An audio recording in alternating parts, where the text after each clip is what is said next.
खुशी है मुझे कि 2.5 साल में हमारी सरकार ने, महायुति सरकार ने और हम तीनों ने और हमारी टीम ने जो काम किया है वो उल्लेखनीय है।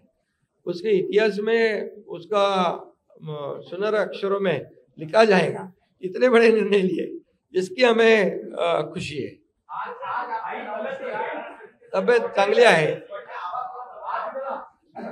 म्हणजे आवाज थोडा, अरे आता तब्येत होते चांगली ना, लगेच कसं जोरात बोलू।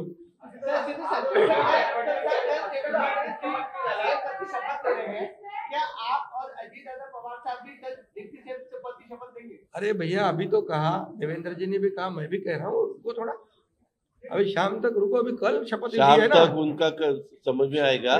मैं तो लेने वाला हूँ।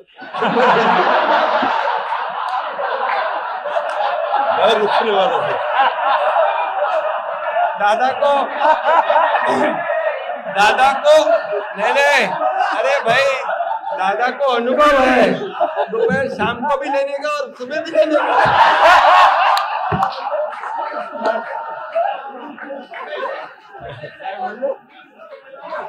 परंतु ऐका, पूर्वी आम्ही सकाळी दोघांनी घेतली होती, तो हे राहून गेलेलो होता। आता पुढे 5 वर्ष आता ठेवणार आहे।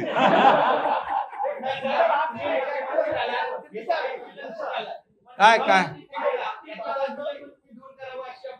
हे सगळे कन्फ्युजन दूर होतील, थोडी कळ काढा, काही कन्फ्युजन ठेवणार नाही, सगळं क्लिअर।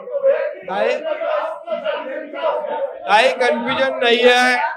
ए बाबा काही कन्फ्युजन नाही। सगळ्यांना उद्या तुम्ही 5:30 वाजता नाही 5 वाजता हजर व्हा आणि परत दादांच्या बद्दल किंवा आमच्या बद्दल काय तुम्ही बातम्या चला, धन्यवाद।